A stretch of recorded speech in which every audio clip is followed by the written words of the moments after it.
vendredi 29 novembre 2024 mbokk yi xarit yi ñi ngi jéggalu bu baax a baax ci retard bi ñu noté ci seen magazine bi édition du soir tey ci dernier numéro de la semaine ñu am mbégte di fi dalal monsieur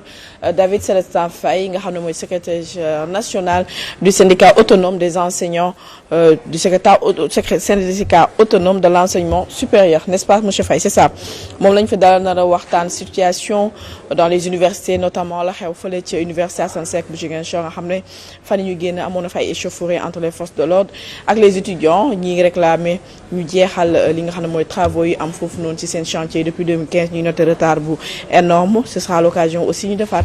le décryptage de l'actualité de la semaine ak doyen Demba Ramata Diack doyen nuyu naa la. waaye soxna Khady maa ngi lay fay bu la fay ba pare nuyu sama vis-à-vis bi ma jàkkaarloo monsieur Faye di nuyu bépp internaute ak bépp téléspectateur bu Walf TV. d'accord David Célestin Faye maa ngi lay nuyu bu baax. oui ñu ngi lay fay soxna Khady du nuyu suñu mbokku téléspectateurs yëpp ci nekk ci seetaan Walf. alors balaa ñu dugg ci dans le vif du sujet waxtaan ci mbirum enseignement supérieur dañuy def le décryptage de la semaine démb le chef de l'État Bassirou Diomaye Diakhar Faye jàkkaarloo nag la presse française wax ci gestion am depuis bu mu ñëwee ba léegi mu fekkee réew mais surtout lu gën a marqué mooy commémoration des 80 ans du massacre de Thiaroye yi nga xam ne le président français lañ ko fa doon xaar mais yow envoyé na une lettre à son homologue sénégalais mais pour la première fois muy yëkkati kàddu bind ci lettre wax ni reconnaître na la xewoon fële ca Thiaroye ak suñu maam yi tirailleurs massacre la noo ko décrypter. waaw moom président Diomaye xamal nañu ne démb qu'il avait écrit une lettre qu'il avait reçu une lettre du président français Emmanuel Macron dans laquelle mi ngi koy xamal ne moom il reconnaît que c'était un massacre. Auparavant il parlait de répression etc. mais boo xoolee ci ginnaaw ku mel ni François Hollande moom il a toujours reconnu que c'était un massacre malgré que la plupart des Français bokkuñu woon moom gis-gis à l'époque. Au-delà de ça li muy wone ne mooy que defaat na un pas en avant ce pas-là bi mu def peut être considéré comme un acte vers l'éclatement de la vérité. parce que bu ñu la nee 35 morts moo am ci massacre boobu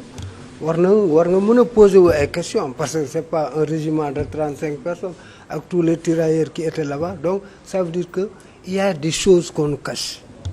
les choses yooyu ñuy cache nag ñoom président Diomaye dafa taxaw pour mu leer wa egguñu sax ci registre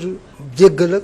ak ay dommages waxaguñu la mais nañ régler l'éclatement de la vérité. Dès que madame commence le nombre de morts ils avaient dit 35 léegi reconnaître que c'est 77 on ne connaît pas les circonstances dans lesquelles ils sont morts ensuite l'effectif donc yooyu yëpp c'est ak est-ce que ñu foofu fausse commune yooyu ndax foofu lañ leen denc ak fausse commune yooyu nombre bi ñu wax loolu donc il y a tellement de zones d'ombre dans cette affaire qu'il y a lieu d'éclairer léegi nag il y a le journal Le Monde qui a écrit hier que ñoo li ñuy wax c'est dara kiiwul quoi c'est loin de la vérité. On a interrogé même dans le journal des historiens français qui ont soutenu que c'est presque 10 fois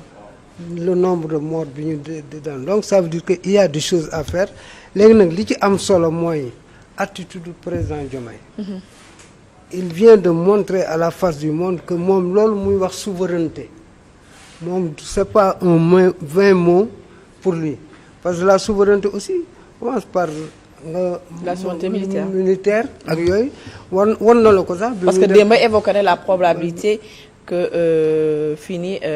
l'armée française il se peut que ñu quitter Sénégal comme Abdoulaye Wade l'avait fait. léegi démb hier il y a le journal France 2 un journaliste moo ko interrogé laaj ko lan la xam ci présidence française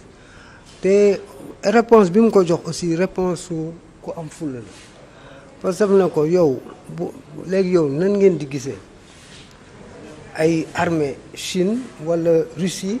wala Sénégal ñëw foofu di pavané wu foofu ak leur tenue occupé foofu donc yéen du ngeen ko nangu donc si tu inverses le rôle donc war nga xam noo mun a am mu ne ko ne est-ce que vous êtes favorable à la présence de 350 militaires français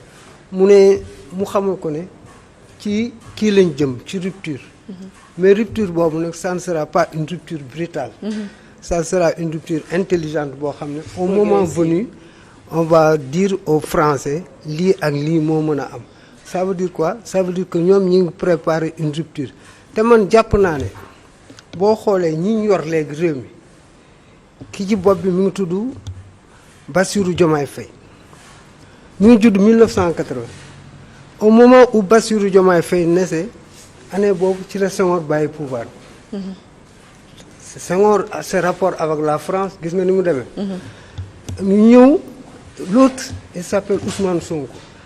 mi ngi judd en 1974 il est né l'année où le PDS Ablaye Wade créé son parti te ce même Ablaye Wade a été président de la République par rapport à ses relations avec la France ses relations avec son épouse ak ñeneen te man jàpp naa ne ku nax sa maam nax sa waajur nag sax mag seen mag mooy Macky Sall waaw on peut considérer que Ablaye Wade c'est leur père Senghor mën na nekk seen maam Ablaye Wade aussi mën na nekk seen maam Abdou Diouf mën na nekk seen papa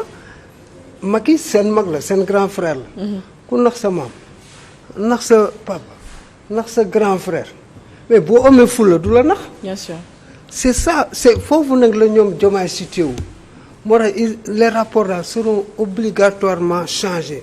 il y aura de nouveaux paradigmes qui vont naître. On a vu aujourd'hui la sortie du président tchadien Mohamed Idriss Déby Itno dafa mel ni déjà élan d'émancipation boobu ça dafa mel ni mu commencé de trouver ses tentacules en Afrique. La suppression des accords de défense. te boo xoolee dans la sous-région il y a un fort sentiment d'anti-français qui se développe. Cordon ombilical bi gars yi dañ ko bëgg a dagg carrément. waaw non c'est vrai parce que même buñ la ko waxul gis nga Diomaye pose toujours des actes qu'on doit analyser gisoo la francophonie seen rencontre de la francophonie ñoo 4 anciens présidents yëpp dañ daan daw pour dem foofu mais Diomaye n'y était pas. donc am na ñu naan sax retour de l'ascenseur loolu tax Macron ñëwul aussi ci commémoration. bon donc ça veut dire que la rupture là se fait mais sans bruit. petit à parce petit. que ay actes la ñuy poser. Au-delà de ça gis nañu aussi le président Diomaye a diversifié ses relations commerciales.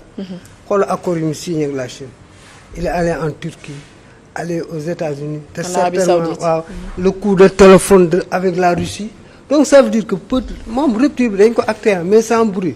te loolu neexu leen mais les Français sont obligés de se conformer wala ñuy naxanteeg Sénégal. parce que ñii wax dëgg yàlla li may wax sànq rek ku nax sa maam nax sa baay nax sa mag. soo muusee tuuti du la nax. non soo amee fulla sax waaw waxuma sax muus mais boo amee fulla da ngay ne nii ça ne peut pas continuer. ci posture boobu lañ taxawee vraiment. c'est une posture intéressante par rapport à la souveraineté. te gis nañ ne lambarewul France comme les autres chefs d'État. donc gis nañ ne daal vraiment il y a des actes qui sont intéressants qui sont en train d'être posés et c'est à encourager li ci des nag mooy ñu fexe ba mënal suñu bopp. parce que souveraineté en réalité gars yi dañuy wax moom sa bopp mais en réalité mooy mënal sa bopp nga xam ne les moyens les financements de son développement mu doon des moyens endogènes. yoo xam ne fii nga koy jëlee ci réew mi ils sont en train de travailler pour vers ça donc fii lañ koy jëlee ci réew mi dajale ko fii doxal seen parce que dans le Sénégal vision 50 seen objectif majeur mooy fexe ba 62% mu doon des ressources internes. Avec l'apport aussi du privé national et international donc ça veut dire que c'est intéressant. Merci doyen. Alors David Célestin Faye di secrétaire jeune national bu SAES moom lañu fi dalal wax la situation des universités sénégalaises alors monsieur Faye gis ne yéen a ngi suivre ce qui se passe fële ca Ziguinchor nga xam ni jamono ji dañoo tëj campus pédagogique ak campus social est-ce que mënoo ñu wax ni syndicat bi nga jiite dem ngeen fa pour xam la situation et qu'est-ce qui se passe exactement foofu ca université Assane Seck bu Ziguinchor. waaw jërëjëf waaw ñun SAES ñoom organisation il y a le bureau national certes mais am na fa coordination SAES donc militants yi fi nekk ñoo ngi suivre situation d'ailleurs foog naa ne tey rencontre nañ sax étudiants yi te man dinaa fa dem xam naa mercredi wala jeudi pour rencontrer leen pour au moins appeler à l'apaisement parce que violence yi tout le monde les a dénoncés violence kenn mënu ko accepter donc saccage violence moom on les a fermement dénoncés aussi les violences envers les enseignants donc loolu mënuñu ko nangu et ñu wax étudiants yi ñañu dal et que c'est vrai il y a des promesses ou des engagements qui n'ont pas été tenus mais ce n'est pas une raison pour que le peu que li am foofu comme moyen ñu yàqu ko et je pense que c'est aussi un appel qu'il faut lancer, que tous ces engagements-là qui ont été faits, qu'on respecte quoi.